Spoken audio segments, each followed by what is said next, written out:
আমার নবী একদিন রাস্তা দিয়ে যাচ্ছিলেন।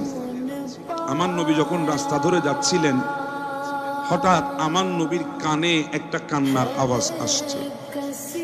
আমার নবী থেমে গেলেন। আমার নবী বলে, কান্নার আওয়াজটা কোত্থেকে আসছে? আশেপাশে দেখে কোনো ইনসান নাই। আমরা তো জানি কান্নার আওয়াজ তো ইনসান থেকে বের হয়। কথা বলেন ঠিক না বেঠে? হ্যাঁ, আমার নবী দেখছেন আশেপাশে কোনো ইনসান নাই, মখলুক নাই, কিন্তু কান্নার আওয়াজ আমার নবীর কান মোবারক পর্যন্ত ছুঁয়ে যাচ্ছে। আমার নবী একটু থামলেন, সামনের দিকে একটু গেলেন। হঠাৎ আমার নবী দেখতেছেন একটা বাগানের ভেতর থেকে কান্নার আওয়াজ বের হচ্ছে।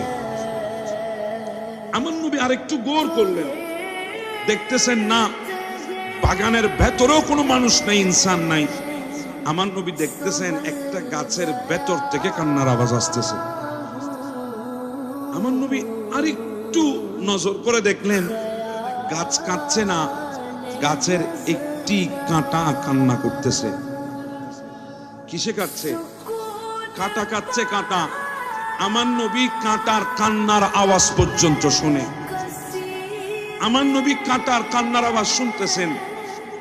আমার নবী কাঁটার কান্নার আওয়াজ শোনার পরে আমার নবী জিজ্ঞাসা করছেন, কাঁটা তুমি কাঁদছো কেন?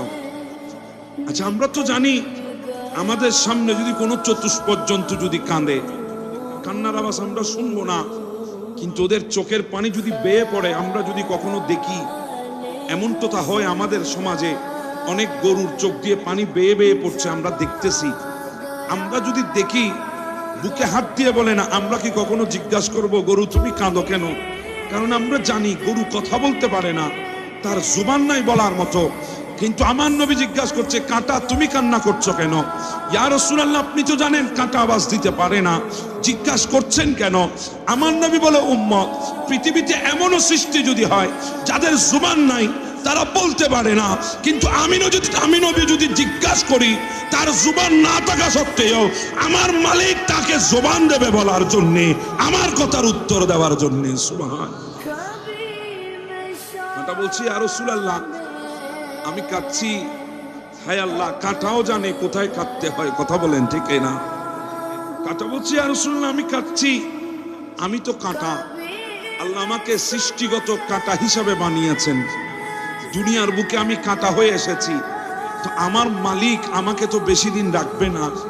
কিছুদিন পরে আমাকে আগাছা ভেবে কেটে আমাকে ফেলে দেবে, আমাকে রাখবে না বেশি দিন, আমাকে ডাস্টবিনে নিক্ষেপ করবে। এজন্য আমি কাঁদতেছি। আমার মালিক তো আমাকে মোহাব্বত দেখাবে না, আমাকে দিয়ে কি করবে? আমি তো কাঁটা, আমাকে ফেলে দেবে। তো আমার নবী বলে, ও কাঁটা, তুমি কি চাও? বলে, ইয়া রাসূলুল্লাহ, আমি চাই আমার মালিক যেন আমাকে মোহাব্বত করে। আমার নবী উপরের দিকে তাকালেন।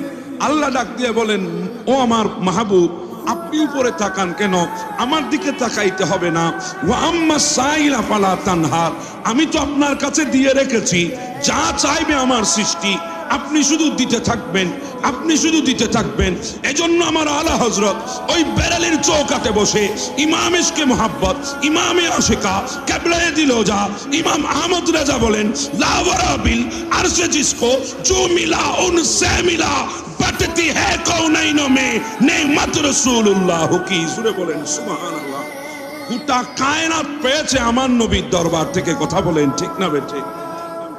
কাঁটা বলি, ইয়া রাসূলুল্লাহ, আমি চাই আপনি আমাকে দেবেন আমার মুনিবের অন্তরে আমার মোহাব্বত। আমার নবী আল্লাহর দিকে তাকায়।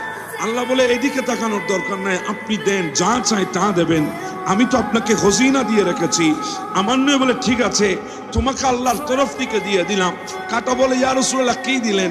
বলে, তোমার কাঁটার উপরে একটা গোলাপ নামে ফুল আল্লাহ ফুটিয়ে দেবে, গোলাপ তোমার উপরে থাকবে, তুমি কাঁটা গোলাপের নিচে থাকবে। গোলাপের নিচে থাকার কারণে মালিক তোমাকে আগাছা মনে করে আর ফেলে দেবে না। ওই গোলাপের কারণে কাঁটাকেও মালিক মোহাব্বত করবে। কাঁটাকেও গোলাপের কারণে কাঁটাকেও মোহাব্বত দেখাবে।